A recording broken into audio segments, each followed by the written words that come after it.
O Egito é cheio de grande história de ciência antiga, tecnologia e de belas histórias. Mas será que há evidências mesmo de que os filhos de Israel viveram no Egito? Há muitos anos atrás, uma pedra foi descoberta na primeira catarata do Nilo, na ilha Elefantino. A inscrição diz: por 7 anos não houve cheia satisfatória do Nilo. O resultado foi que a demanda por grãos explodiu. Nesta terrível crise, o rei César se lembrou do deus Imhotep, que libertou o Egito de uma calamidade semelhante. Imhotep pode ser encontrado na história egípcia em diversos lugares, e parece que ele foi um sábio elevado a Deus muitos séculos depois de sua morte. Tudo indica que foi Imhotep que concebeu a construção da tumba de Zoser, totalmente de pedra. Conhecido como escultor, sacerdote e médico, Imhotep é considerado o gênio mais destacado do antigo império. Imhotep chegou a salvar seu país da fome. Poderiam ter sido Imhotep e José a mesma pessoa? Nós agora vamos a Saqqara, do Egito, a uma curta distância ao sul de Cairo. Aqui é onde a primeira pirâmide foi construída no Antigo Egito. É chamada a Pirâmide dos Degraus, devido aos níveis de sua forma. Se olharmos cuidadosamente, veremos uma camada de pedra lisa, calcária, que foi aplicada por cima do tijolo, criando uma superfície lisa. Mas a maior parte dela tem sido removida. É aqui que encontramos a estátua do faraó Djoser, a quem serviu Imhotep. Foi na base dessa estátua de Djoser que Imhotep foi mencionado como um homem e não como um deus. Foi o primeiro depois do rei, e aqui está com a sua identificação. Foi aqui e em outros locais do Egito que José salvou seu país da fome. Então disse José a Faraó: eis que vem 7 anos, e haverá grande fartura em toda a terra do Egito, e depois deles levantar-se-ão 7 anos de fome. Nos dias de José, as pessoas entravam no edifício, caminhavam por este corredor para comprar grãos. Havia muitas caixas disponíveis para clientes de vários idiomas comerciarem em sua grande necessidade de alimentos. Havendo, pois, fome sobre toda a terra, abriu José tudo em que havia mantimento e vendeu aos egípcios. Ao sairmos do corredor pela parte traseira, nós vemos em um dos lados uma série de estruturas profundas, onde foi armazenado no subsolo os grãos durante os 7 anos de abundância, e vendido então para os egípcios e habitantes de outros países durante os 7 anos de fome. Um sistema de silos subterrâneo criou um ambiente mais fresco para os grãos, que assim eram armazenados. Esse era o desígnio do gênio José. Quando removido do seu armazenamento, o grão mais antigo era transportado por meio desta escada.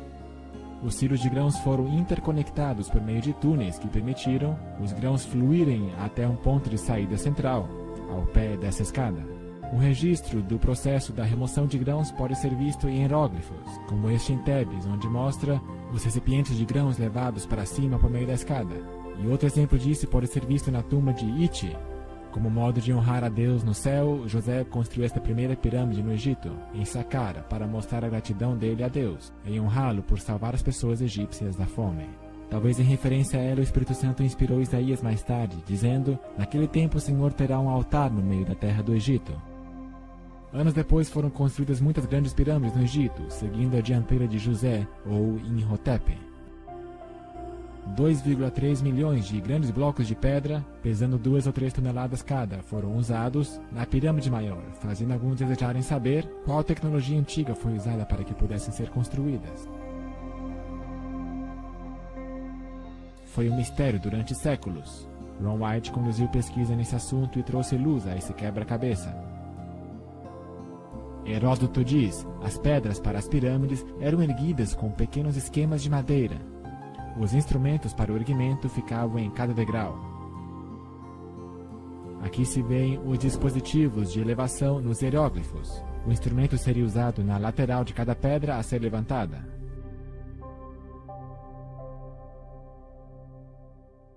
Em Saqqara podemos ver 3 hieróglifos de máquinas próximos a uma forma de pirâmide.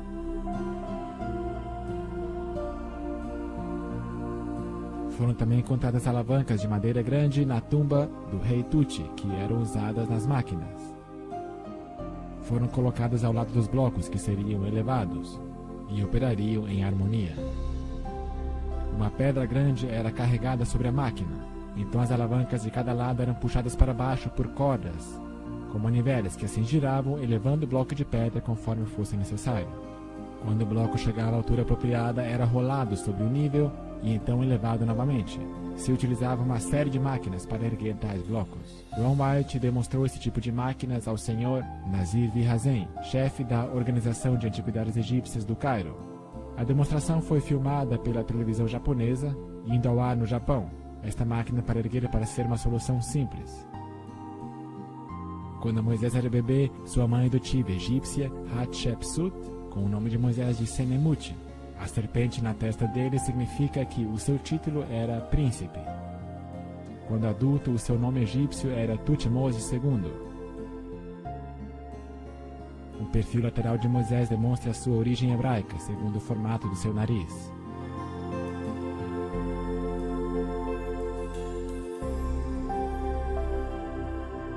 Um dia Moisés matou um egípcio que batia no hebreu. Ouvindo, pois, Faraó este caso, procurou matar a Moisés. Mas Moisés fugiu de diante da face de Faraó e habitou na terra de Midian, e assentou-se junto a um poço. Moisés casou-se e teve um filho, cujo nome descrevia a sua condição de estrangeiro. Ele o chamou de Gerson, porque disse: peregrino fui em terra estranha. Isso indica que Moisés não estava em área controlada por egípcios.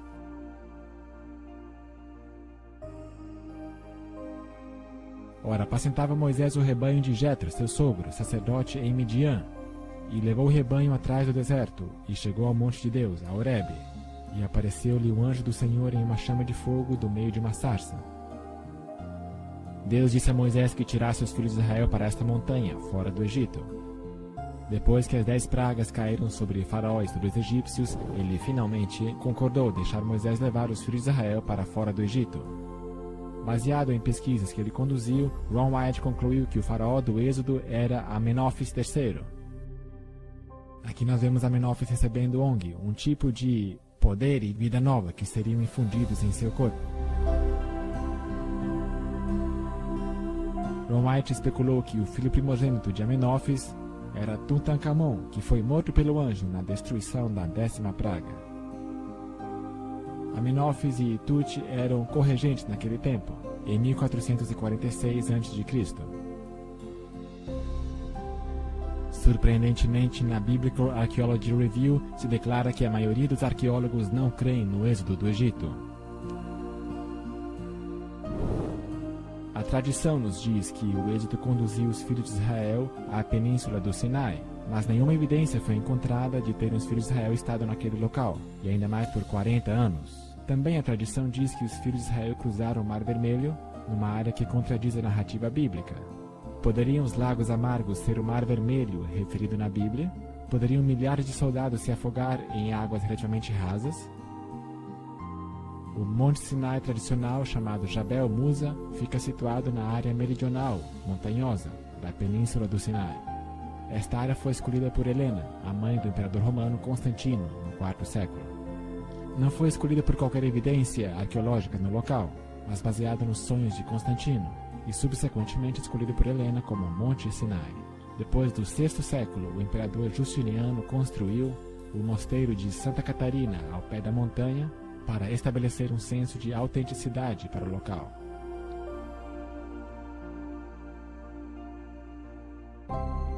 Isso é a tradição, mas qual é a verdade? Fujamos da história artificial e façamos a pergunta: deveria a tradição ter mais peso que a Bíblia? O que a Bíblia nos conta sobre o êxodo do Egito? Os filhos de José tomaram por possessão a Ramessés, o melhor da terra do Egito, como o faraó ordenara. Esta área faz parte do delta do Nilo, na parte norte do Egito. Assim habitou Israel na terra do Egito, na terra de Gósen. Isso também descreve o delta do Nilo.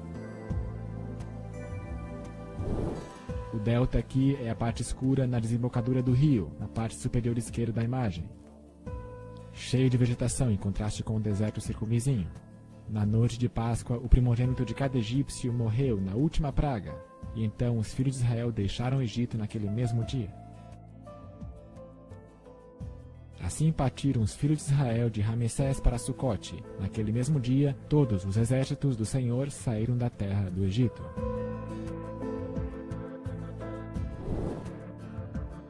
No dia de Páscoa, os filhos de Israel cruzaram os canais do Nilo e se tornaram uma unidade organizada em Sucote. Eles tinham deixado o Egito, mas ainda se encontravam no território controlado pelos egípcios. Deus fez o povo rodear pelo caminho do deserto, do Mar Vermelho. O deserto do Mar Vermelho é o que nós chamamos hoje de a Península do Sinai, que é rodeada pelos dois lados pelo Mar Vermelho. Foi pela região do norte da península que eles viajaram dia e noite, em fuga apressada das mãos de Faraó. Durante o dia eles estavam sombreados pela coluna de nuvem, que também teria provido umidade para eles. À noite, o pilar de fogo teria lhes dado luz e calor para a viagem. Em Etã, eles se voltaram para o sul, pelas montanhas do deserto do Mar Vermelho, caminhando por um leito seco de rio num cânion estreito, que vai dar no Mar Vermelho. Essa expansão de água é chamada hoje de o Golfo de Acaba, mas no tempo de Moisés era chamado de Mar Vermelho. Também o rei Salomão fez naus em Ezion-Geber, que está junto a Elate, a praia do Mar Vermelho, na terra de Edom. A antiga Elate é a moderna Eilat, em Israel. O nosso moderno Golfo de Acaba é o antigo Mar Vermelho, ou Yam Suf.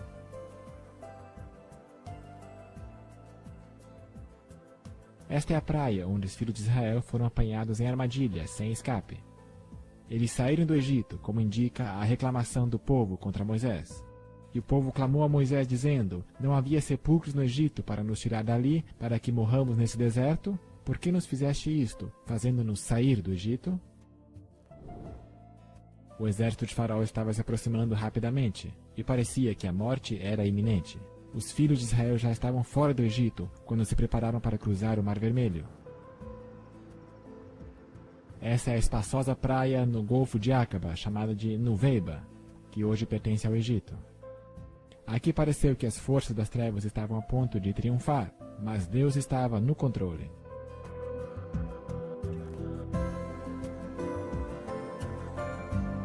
Do outro lado do mar se encontra Midian e o Monte Santo de Deus. O relato bíblico mostra que eles acamparam entre Migdol e o mar. Migdol significa uma cidade fortalecida, ou torre. Na extremidade norte da praia encontramos ruínas de um forte antigo, que permanece parcialmente de pé até hoje. Foi uma vez um edifício de 3 pisos, capaz de alojar centenas de soldados egípcios, que poderiam ter impedido qualquer fuga pelo norte da praia. O local está precisamente a noroeste da terra, entre as montanhas e o mar, para controlar o movimento dos viajantes na área. A fortaleza hoje está recebendo uma nova cobertura, que infelizmente está cobrindo os blocos de pedra originais.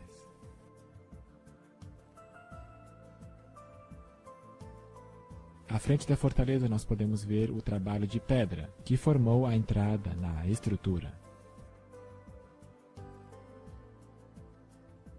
No meio do pátio nós podemos ver bem uma antiga cisterna que teria provido água para muitos soldados egípcios que se alojavam aqui. Do lado de fora podemos ver quão alta a estrutura teria sido em seus anos anteriores, um edifício de 3 andares. Outra instrução para os filhos de Israel é: acampem defronte de Pi-Hairote, que significa monte esburacado ou cânion. Ao viajar em direção à praia, os filhos de Israel caminharam por um desfiladeiro, por um cânion, Wash Dis, que desemboca nesta praia, no Mar Vermelho. A Bíblia nos diz: eles estão embaraçados na terra, e o deserto os encerrou. Eles finalmente terminaram a caminhada pelo cânion que serpenteava pelo caminho, pelas montanhas, mas agora foram apanhados na praia. E o anjo de Deus que ia diante do exército de Israel se retirou e ia atrás deles. Também a coluna de nuvem se retirou de diante deles e se pôs atrás dele, e ia entre o campo dos egípcios e o campo de Israel. Foi aqui que a coluna de nuvem impediu os egípcios de avançar sobre os filhos de Israel.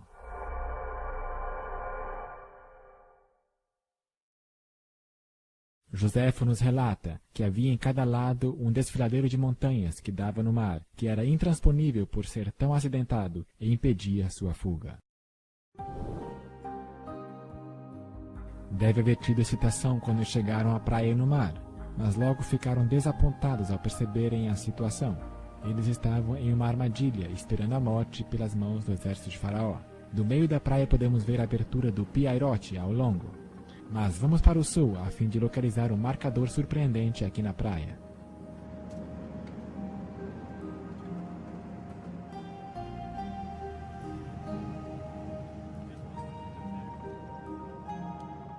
Próxima à estrada nós encontramos essa grande coluna que foi encontrada por Ron White em 1978, durante a sua primeira visita a esta praia. A coluna havia caído e estava no chão à borda da praia, mas hoje está a aproximadamente 1.500 metros do mar e foi fixada em concreto. A coluna tem características fenícias e hebraicas e tem 3.000 anos. Foi colocada aqui por uma razão: marcar o local da travessia do Mar Vermelho em chão seco. Isaías pode ter feito uma referência a ela quando escreveu: uma coluna se erigirá ao Senhor junto à sua fronteira, do Egito. É na extremidade sul da praia onde podemos ver o pilar. Uma coluna do outro lado do Golfo, na Arábia, foi encontrada por Ron White em 1984 e foi mostrada às autoridades sauditas. No pilar saudita haviam inscrições hebraicas, que incluíam as palavras Faraó, Misraim, Egito, Moisés, morte, água, Jeová, Salomão e Edom. As inscrições nesta coluna foram apagadas, já que os egípcios que viviam aqui não estavam entusiasmados sobre o marcador de celebração hebraica situado no próprio quintal deles. Na época da descoberta da coluna no lado de Nuveiba, a região estava ocupada pelos israelenses, razão pela qual os judeus reconheceram a coluna encontrada e assentaram sobre uma base de concreto. Se as autoridades egípcias hoje admitissem que se trata de um marco israelense, se referindo ao Êxodo, poriam em perigo todo o turismo do suposto Monte Sinai. Alguns alegam que a coluna tem estilo bizantino, da época dos romanos, mas a característica inconfundível destas são seus capitéis, ausentes nesta coluna.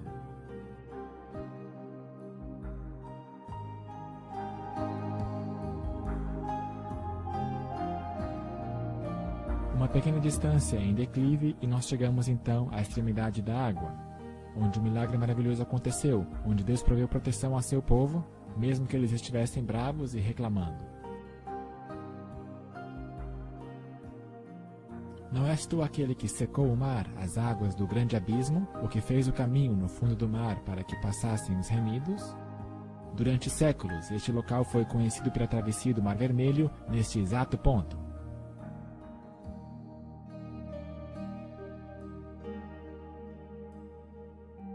No Google Earth podemos ler o nome Nuveiba neste ponto da praia. Este mapa mais velho detalhado nos revela que Nuweiba é uma abreviação para Nuweiba al-Muzainá. O nome desta praia, Nuweiba al-Muzainá, nos dá a confirmação de que nos encontramos no local correto. A tradução desse nome significa abertura das águas de Moisés.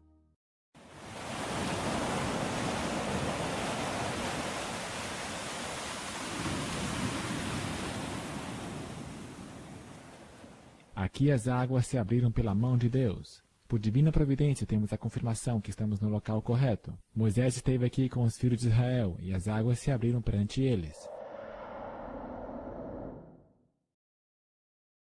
Outra vez o Google Earth nos ajuda, desta vez com um relevo submarino. Na parte norte e na parte sul dessa região do Golfo de Aqaba, temos profundidades acima de 1.300 metros. Mas justo em frente da praia nós encontramos como que um caminho para os filhos de Israel.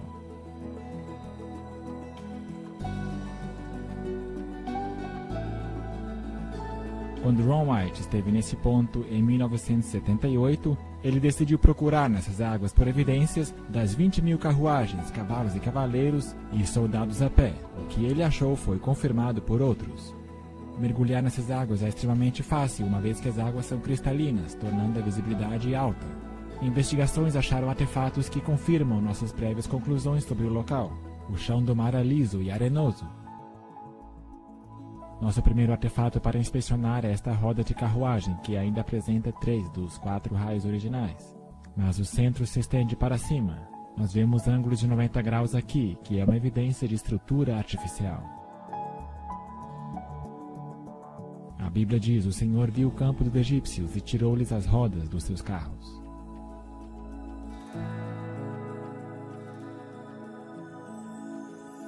A roda de carruagem com 6 raios era amplamente usada pelos egípcios naquela época. Carruagens egípcias são conhecidas por usar cubos de metal no centro de cada roda. Usando detectores, os mergulhadores encontraram metal nos cubos dessas rodas, que se acham agora cobertos de corais. Aqui nós vemos outra roda de carruagem com 4 raios. Temos o cubo de metal no centro e um raio está perdido. O coral aqui atuou como agente conservador, mantendo sua estrutura original, mesmo depois que a madeira desaparecesse. Aqui nós vemos outra roda suspensa em seu eixo, chamando a atenção. Tem 6 raios e um cubo no centro elevado. Todo o Golfo de Aqaba apresenta corais, mas somente nesta elevação se encontram essas bizarras formações. As formações de corais são muito antigas. Peças provindas de naufrágios modernos não teriam tanto coral. Em Êxodo 14:7 diz que todas as carruagens do Egito foram usadas. Portanto, isto inclui as carruagens de passeio, com rodas de 4 raios. E isto parece outra roda de carruagem. Também foram achados restos de cavalo aqui, como este casco. Não se encontram cavalos na península do Sinai hoje. Também foram encontrados restos humanos, como esse osso de fêmur coberto de coral à direita. Testes de laboratório confirmaram que se trata de fato de um osso. Também foram achados outros ossos. Uma seção atravessada revela o osso dentro do coral. Nesta captura antiga de Ron White, de 78, nós vemos uma roda com seu eixo salientando-se do chão. Aqui nós vemos uma roda com 8 raios e um deles está faltando. Rodas com 8 raios somente eram usadas na 18ª dinastia, o tempo do Êxodo. Esta roda com folheado de ouro seria parte dos 600 carros escolhidos de Êxodo 14, verso 7. E este artefato foi deixado para trás numa profundidade de 60 metros. Hoje ainda está no local onde foi achado. Os corais evidentemente não conseguiram se agarrar na superfície lisa deste aro. Ouro puro praticamente não sofre corrosão em água salgada. Muitas vezes é encontrado em navios afundados. Sua resistência à corrosão é um dos motivos de ser usado em moedas e joias.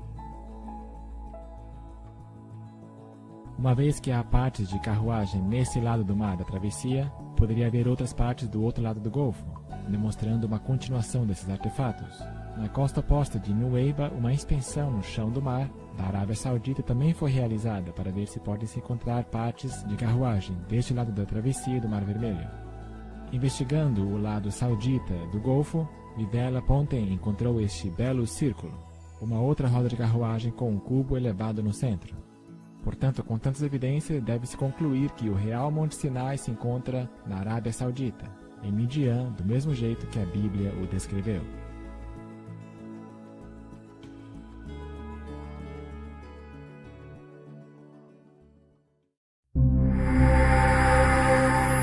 O Monte Sinai. Aos 40 anos de idade, Moisés matou um egípcio e foi forçado, pelas circunstâncias, a fugir para salvar sua vida. A Bíblia afirma que Moisés fugiu da presença de Faraó e se deteve na terra de Midian. E apacentava Moisés o rebanho de Jetro, seu sogro, sacerdote em Midian, e levou o rebanho atrás do deserto, e chegou ao monte de Deus, a Horebe. Mapas mais antigos revelam que Midian se encontra a oeste da Arábia Saudita. É lá onde deveríamos achar hoje o Monte de Deus. Moisés estava apacentando as ovelhas quando encontrou uma sarça ardente misteriosa. Esta não se consumia pelo fogo. Deus disse a Moisés: quando houveres tirado esse povo do Egito, servireis a Deus neste monte. Paulo, no Novo Testamento, nos diz a localização do Monte Sinai. Sinai, um monte da Arábia. O conhecido historiador Flávio Joséfo disse: Monte Sinai é a mais alta das montanhas na região da cidade de Madja. Este é o nosso destino, o verdadeiro Monte Sinai, na Arábia Saudita, também chamado hoje de Jebel el-Lawz.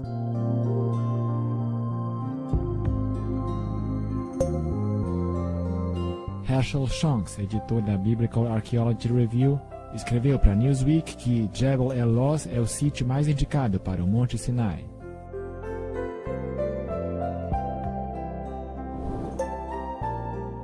costa saudita, no Golfo de Aqaba, nós inspecionamos as ruínas de um pilar que já teve inscrições hebraicas nele, mas foram removidas pelos sauditas depois que Ron White mostrou isto às autoridades. Hoje o litoral do Mar Vermelho tem um marco que indica o local da coluna. Nosso primeiro destino é ali onde os filhos de Israel encontraram água para beber.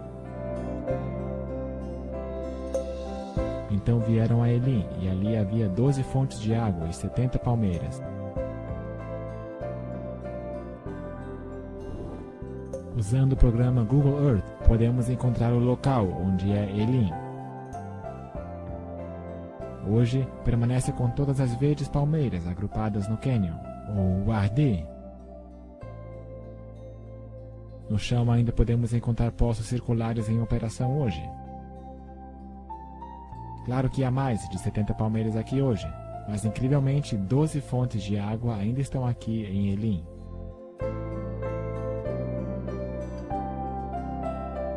Os filhos de Israel acamparam-se aqui neste leito seco de rio em uma grande extensão, mas eles tinham acesso a essa água potável dos poços.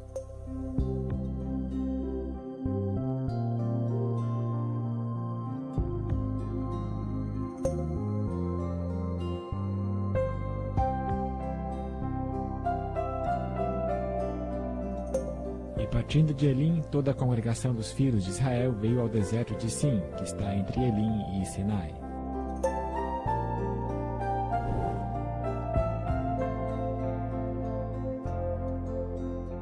Logo que os filhos de Israel viajaram pelo deserto de Sim, eles murmuraram contra Moisés. Mesmo assim, Deus lhes providenciou diariamente o maná, exceto no dia de sábado. Em um mapa detalhado próximo à cidade de Al-Bad, ou antiga Midian, podemos encontrar Magna Ira-Shuab, que significa as cavernas de Jetro. Aqui nós vemos até o nome Jetro listado no mapa. As fachadas dessas cavernas foram esculpidas em tempos mais recentes, há 2.000 anos atrás, mas as cavernas internas datam do tempo do Êxodo, tempo de Jetro, 3.500 anos atrás.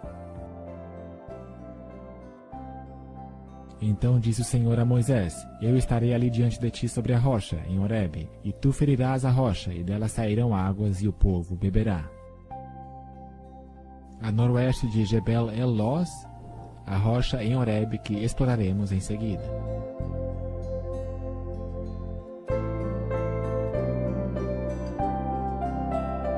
Erguendo-se de alto de uma colina, vemos uma pedra singular, com mais de 15 metros de altura e pode ser vista com facilidade a grande distância.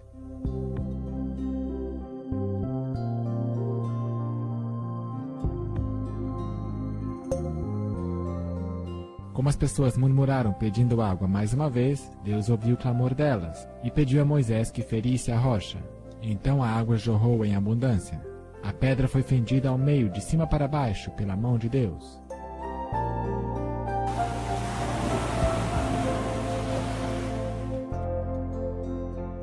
Hoje ainda pode ser vista a erosão ao redor da pedra de milhões de litros de água que fluíram para o acampamento próximo.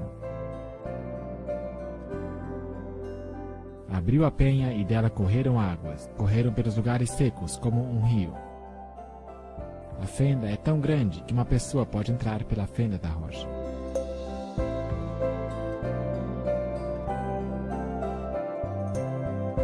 As pedras abaixo mostram claramente sinais de erosão da água.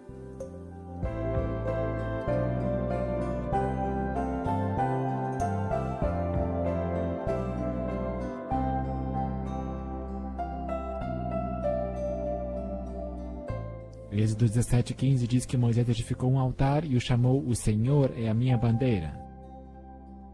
Aqui no acampamento há um grande altar quadrado feito de pedras não lavradas, e foi construída após a derrota dos amalequitas. Também no acampamento estão restos das formações circulares de pedras usadas ao redor da base das barracas dos israelitas. Isto é evidência clara de ocupação anterior neste local.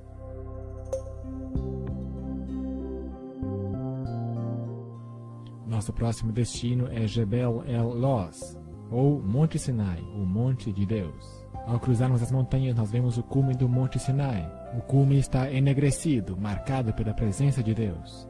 O local onde a montanha ardeu em chamas. Nisto todo o Monte Sinai fumegava.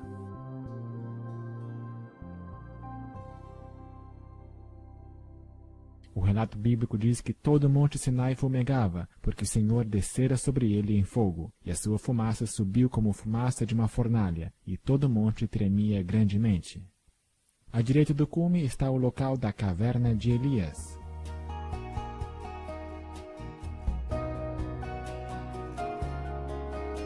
É extremamente raro que alguém possa obter vídeo da montanha, uma vez que entrar na Arábia Saudita é muito difícil, e eles estão vigiando a montanha daqueles que a fotografam.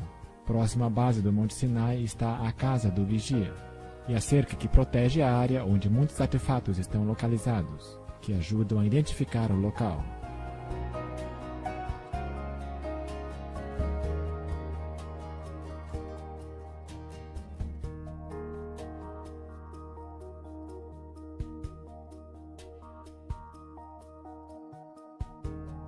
Esta placa saudita diz: área arqueológica.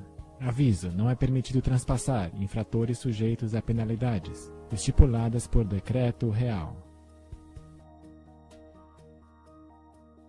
Usando esse programa Google Earth, pode-se zoomar e ver a casa, do segurança e a cerca que estão próximos do local. Na área do acampamento há muitas inscrições, incluindo esta maravilhosa imagem, como a inscrição de um menorá, que é indubitavelmente a mais velha já encontrada. Também foi encontrada no acampamento esta mó quebrada, que teria triturado maná que foi colhido pelo povo de Israel. Então Moisés levantou-se pela manhã de madrugada e edificou um altar ao pé do monte e 12 monumentos segundo as 12 tribos de Israel. A imagem de satélite nos mostra o altar à base da montanha, com um curral próximo que manteria presos animais que posteriormente seriam sacrificados. Aqui nós podemos ver uma entrada para o curral.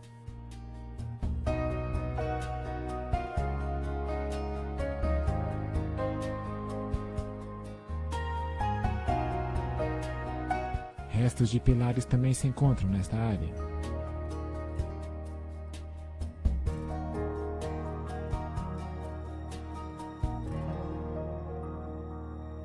Alguns pilares têm aparência branca, outros têm estrutura de granito, tendo um diâmetro respeitável. Desta mesma área pode-se ver o cume enegrecido do Monte Sinai. A rocha esteve literalmente fumegando com o intenso calor da presença de Deus. Enquanto Moisés estava na montanha com Deus, um bezerro de ouro foi fabricado, no acampamento, pela maior parte de Israel rebelde.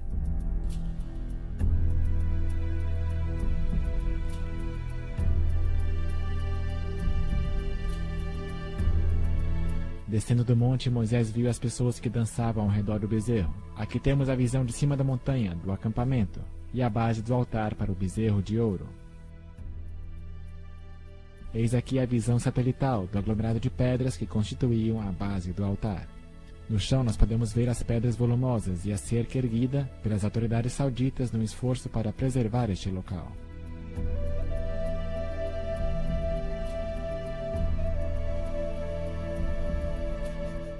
Novamente nós temos o aviso do governo, advertindo os visitantes a se manterem fora do local. Foi em cima dessas grandes pedras que o bezerro de ouro foi colocado. 11 das 12 tribos de Israel dançaram ao redor do bezerro de ouro.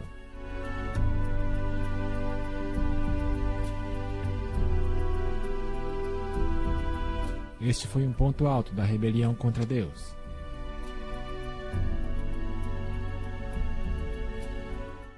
Focalizamos nossa câmera através da cerca e reconhecemos inscrições notáveis nas pedras. Figuras de um dos deuses egípcios foram riscadas na rocha. Ouro já era tido em alta conta no Egito, de onde os filhos de Israel tinham partido. Assim eles criaram imagens que vieram naturalmente do coração rebelde deles. Essas imagens foram talhadas aqui porque o bezerro de ouro fora colocado aqui na ocasião. Essas inscrições são únicas na Arábia, de acordo com o arqueólogo saudita.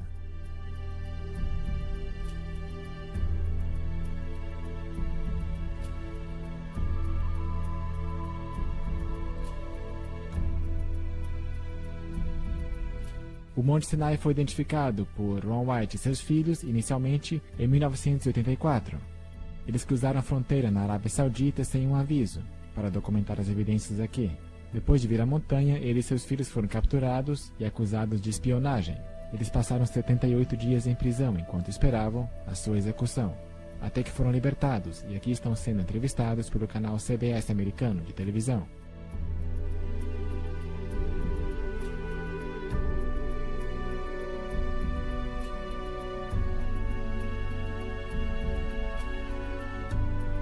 Foi aqui, ao pé do Monte Sinai, que foi construído o tabernáculo, o santuário móvel do deserto. Seu móvel mais sagrado, a Arca do Concerto, e a sua descoberta serão tematizados no final desse vídeo.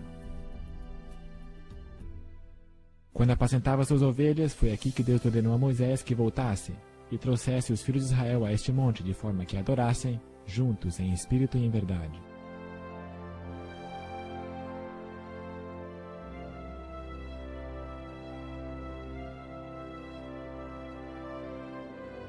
Era um divino compromisso quando ao homem foi concedido a oportunidade de se encontrar com seu Criador no acampamento, onde ele moraria.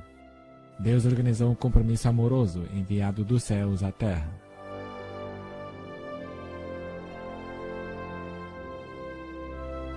Deus entregou os 10 mandamentos, escritos com seu próprio dedo. É uma lei que se resume em amor, amor a Deus e amor aos nossos semelhantes.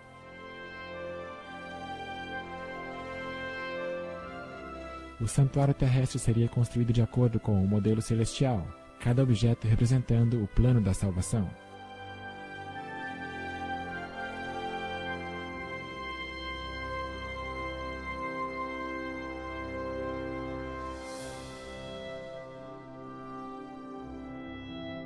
Próximo ao portão do pátio, um cordeiro seria morto pelo pecador arrependido e o seu sangue aspergido pelo sacerdote. O sacrifício seria colocado no altar de bronze. O sacerdote lavaria suas mãos e pés na pia com água e então entraria no primeiro compartimento, chamado Lugar Santo.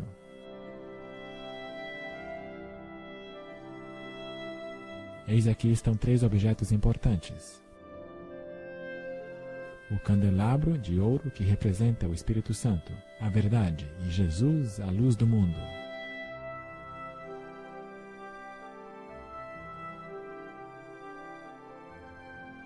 À direita da entrada, a mesa de pães asmos, que representa o pão da vida, Jesus Cristo, a palavra de Deus.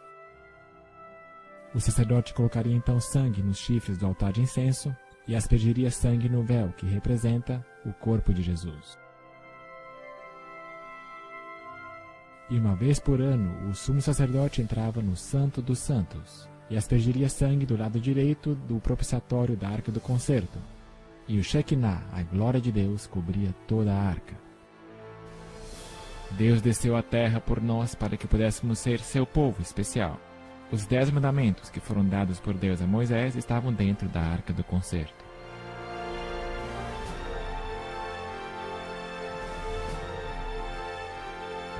Aqui era o trono de Deus na terra.